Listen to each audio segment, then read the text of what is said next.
Maharashtra state में लगभग 5,858 post health care sector में अभी वेकेंट है और इनमें से कुछ पोस्ट स्टाफ नर्स की यानी लगभग 4,889 प्लस पोस्ट आपकी स्टाफ नर्स की देखने को मिलेंगी। और इन्हीं पोस्ट से रिलेटेड बीते कुछ समय में आपके एक मीटिंग कंडक्ट की गई, जिसके अकॉर्डिंग आपके कुछ समराइज पॉइंट्स में बताया गया कि ये आपकी वैकेंसी कब देखने को मिल सकती है।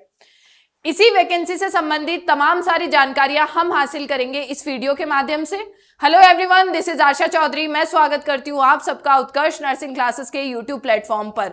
जी हां, आपने बिल्कुल सही सुना है, महाराष्ट्र स्टेट में लगभग आपकी 4,889 प्लस पोस्ट आपको देखने को मिल सकती हैं स्टाफ नर्स की बेहद जल्द ही। जो मीटिंग की समरी आपके दी गई थी वो कुछ इस प्रकार से थी, यानी कि ये आपके पास वो ऑफिशियल डॉक्यूमेंट है जिसमें आपके इन पोस्ट के बारे में बताया गया और ये भी कहा गया कि लगभग आपके 5,858 पोस्ट जो खाली हैं उनमें से कुछ पोस्ट आपकी सीनियर जो पोस्ट हैं उनसे फिल की जाएंगी। जैसे सीनियर नर्सिंग ऑफिसर वैकेंसी हुई, नर्सिंग ऑफिसर वैकेंसी, ये भी आपको जल्दी ही देखने को मिलेगी महाराष्ट्र स्टेट में। तो चूंकि आपके सीनियर पोस्ट फिल की जाएंगी यानी कुछ पोस्ट वैकेंट होंगी और उनमें से 4,800 प्लस पोस्ट आपकी देखने को मिल सकती हैं स्टाफ नर्स की। इसके रिलेटेड अगर हम बात करें, ये जो स्टाफ नर्स वैकेंसी होगी इसमें कौन कौन से कैंडिडेट्स फॉर्म अप्लाई करने के लिए एलिजिबल हैं, तो एजुकेशन क्राइटेरिया के तौर पर वो स्टूडेंट्स जिन्होंने जीएनएम पास किया है या फिर वो कैंडिडेट्स जिन्होंने बीएससी नर्सिंग की है या पोस्ट बीएससी, ऑब्वियसली वो स्टूडेंट्स आपके अप्लाई कर पाएंगे। लेकिन यहाँ पर इंपॉर्टेंट बात ये है कि आपका जो एसएनसी यानी स्टेट नर्सिंग रजिस्ट्रेशन नंबर है वो कहाँ का होना चाहिए, महाराष्ट्र नर्सिंग काउंसिल से होना कंपलसरी होगा। यानी यहाँ पर कुछ स्टेट के स्टूडेंट्स की तो छटनी वैसे ही हो जाएगी कि सिर्फ महाराष्ट्र स्टेट नर्सिंग काउंसिल से रजिस्टर्ड बच्चे ही फॉर्म अप्लाई कर सकते हैं। हालांकि ये इतनी बड़ी प्रॉब्लम वाली बात नहीं है। अगर आपको लगता है आपका सिलेक्शन होने की संभावनाएं हैं तब आप अपने रजिस्ट्रेशन नंबर को चेंज भी करवा सकते हैं।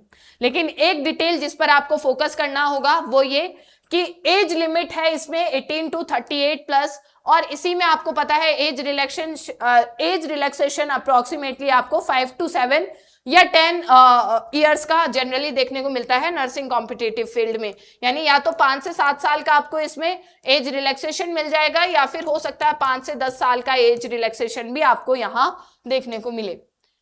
जो एग्जाम पैटर्न रहेगा DMER स्टाफ नर्स एग्जाम का, वो देखेगा टोटल एमसीक्यूज आपके 100 के अप्रोक्सीमेटली रहने वाले हैं। ड्यूरेशन आपको 1.5 घंटा यानी कि 90 मिनट दी जाएंगी और ये पेपर आपको 4 से 5 सेक्शंस में देखने को मिलेगा। अब सवाल ये उठता है जिन 4 से 5 सेक्शंस में ये पेपर होगा वो सेक्शन कौन कौन से रहने वाले हैं। इंपॉर्टेंट चीज है कि आपके सिलेबस में अलग अलग सब्जेक्ट्स हैं, जिसमें से एक लैंग्वेज सब्जेक्ट जिसे हम बोलते हैं मराठी। हालांकि इसका पोर्शन बहुत कम रखा गया है तो बाकी के अदर स्टेट स्टूडेंट्स भी फॉर्म फिल कर सकते हैं, ये चीज ध्यान रखिएगा।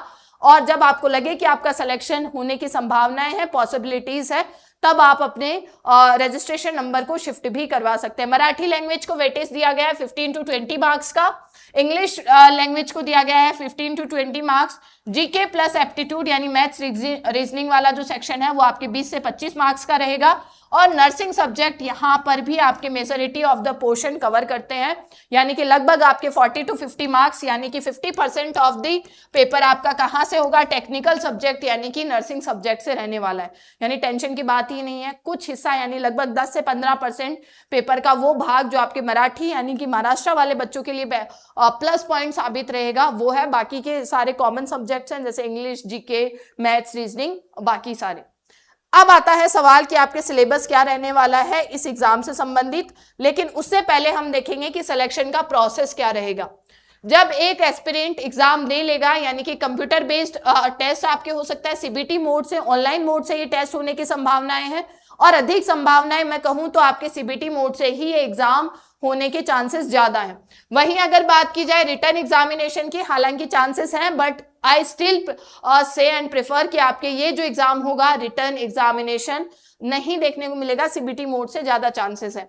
जो भी स्टूडेंट्स या जो एस्पिरेंट्स एग्जाम देंगे उनकी एक मेरिट लिस्ट जारी की जाएगी और उसमें से टॉप स्टूडेंट्स को सेलेक्ट कर लिया जाएगा और उन्हीं का डीवी होगा और फाइनल सिलेक्शन जब जो आपके डॉक्यूमेंट्स हैं उनका ऑथेंटिकेशन होने के बाद में आपको फाइनल सिलेक्शन दे दिया जाएगा। अब सवाल आता है कि मैम जो सब्जेक्ट्स आपने बताए, मराठी बताया, इंग्लिश बताया, जीके बताया, इसी के अलावा आपने मैथ्स, रीजनिंग बताया और टेक्निकल सब्जेक्ट्स बताए, तो ये सिलेबस रहेगा क्या? तो गौर कीजिएगा, यहां पर इंपॉर्टेंट चीज आप सभी के सामने, पहला जो सब्जेक्ट आपके इंग्लिश है, मेजर सब्जेक्ट, जिसमें आपके grammar, vocabulary, fill in the blanks, simple sentences इस इंग्लिश सब्जेक्ट से आपको देखने को मिलेंगे।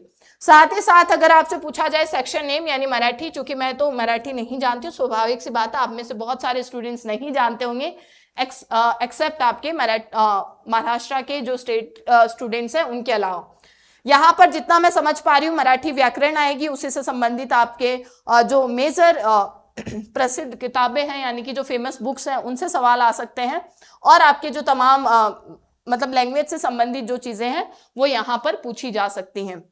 लेकिन इसी के अलावा जीके का जो सिलेबस है वो भी यहाँ पर डिफाइन कर दिया गया है कि करंट अफेयर्स जो इंडिया और महाराष्ट्र पर्सपेक्टिव से होंगे, ऑब्वियसली महाराष्ट्र की एग्जाम है तो आपके जो करंट अफेयर्स होंगे महाराष्ट्र सेंट्रिक ज्यादा देखने को मिलेंगे और साथ ही साथ में Indian history, Indian geography, Indian constitution, general science, sports and culture और इसी के अलावा राइट टू इंफॉर्मेशन एक्ट और information and technology related basic knowledge आपको इस एग्जाम को क्लियर करने के लिए इंपॉर्टेंट होगी। लेकिन जो हमारा इंपॉर्टेंट या फिर यूं कहें जो हमारे लिए इंपॉर्टेंट सिलेबस होता है वो आपका कहाँ से देखने को मिलेगा? जो आपके टेक्निकल सब्जेक्ट आता है उससे रिलेटेड। लेकिन टेक्निकल सब्जेक्ट से पहले वो सब्जेक्ट जिससे नर्सिंग एस्पिरेंट्स, हालांकि आपके क्या नॉर्मल केसेस में क्या होते हैं, डर जाते हैं, यानी कि आपका जो एप्टीट्यूड का सिलेबस है उसमें एप्टीट्यूड टेस्ट होगा, बेसिक अर्थमेटिक नॉलेज, मैथमेटिक्स की न्यूमेरिक्स, अलजेब्रा, जियोमेट्री, स्टैटिस्टिक्स और general science, physics, chemistry, bio और एनवायरमेंटल साइंस आपके सिलेबस में कवर होंगे।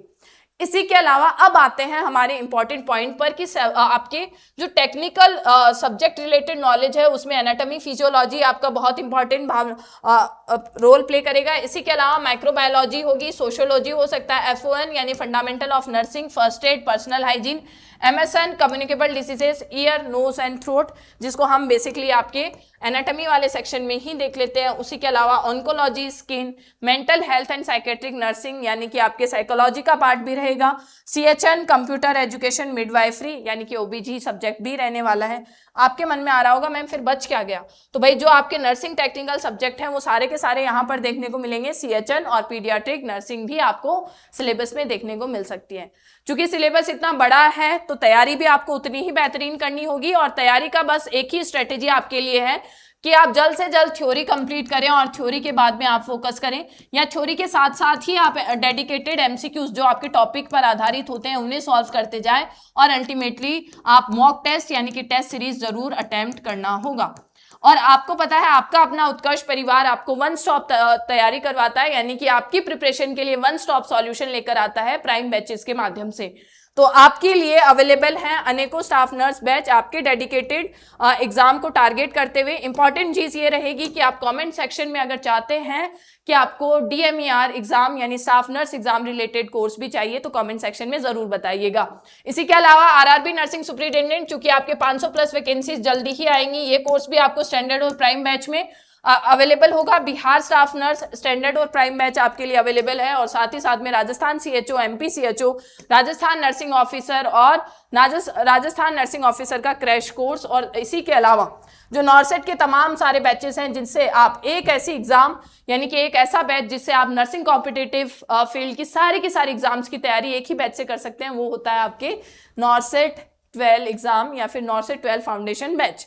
अगर आपने ये पढ़ा तो कहीं भी आगे चलकर आपको नर्सिंग कॉम्पिटिटिव फील्ड में कहीं कोई तकलीफ या परेशानी का अनुभव नहीं करना पड़ेगा, यानी आपके लिए नॉर्सेट 11 2.0 और नॉर्सेट 12 फाउंडेशन बैचेस भी अवेलेबल हैं। याद रखिए बिग समर सेल चल रही है तो आपकी प्राइसेस ऑलरेडी कम कर दी गई हैं दोनों ही स्टैंडर्ड और प्राइम बैचेस पर, तो अभी लुत्फ उठाइए, पाइए 90% तक ऑफ नर्सिंग ऑनलाइन कोर्सेज पर। साथ ही साथ में आपके जो कोर्स 1 साल तक मिल रहा था वो आपको मिलेगा 1.5 साल तक, यानी कोर्स वैलिडिटी भी बढ़ा दी गई है एक्स्ट्रा 6 मंथ्स, और अगर आप एक्सिस्टिंग कोर्स को एक्सटेंड करना चाहते हैं तो आपको 25% डिस्काउंट भी मिल जाएगा। और एक चीज, आप अपना लक टेस्ट कर सकते हैं स्पिन व्हील के माध्यम से। इस क्यूआर को स्कैन कीजिए और तमाम सारे डिस्काउंट्स के साथ अगर आप एक्स्ट्रा कुछ हल्का फुल्का डिस्काउंट चाहते हैं, यानी मिनिमम 10% से लेकर मैक्सिमम 10% तक, तो आप ये व्हील स्पिन करके अपना मोबाइल नंबर डालिएगा, ओटीपी इंसर्ट कीजिए, व्हील स्पिन कीजिए और एक कूपन कोड आपको मिलेगा जिसे आप कोर्स परचेज करते टाइम वहां पर पेस्ट कर देंगे और पाएंगे आपको मिनिमम, और पाएंगे आप मिनिमम 10% से लेकर मैक्सिमम 75% तक की भारी छूट। उम्मीद करती हूँ आपको सारी की सारी जानकारी क्लियर हुई होंगी। अगर फिर भी कोई डाउट होता है तो कमेंट सेक्शन में पूछना मत भूलिएगा। मैं फिर हाजिर रहूंगी ऐसी ही जानकारी, इंफॉर्मेशन और लाइव क्लासेस के माध्यम से। बहुत बहुत आभार, थैंक यू।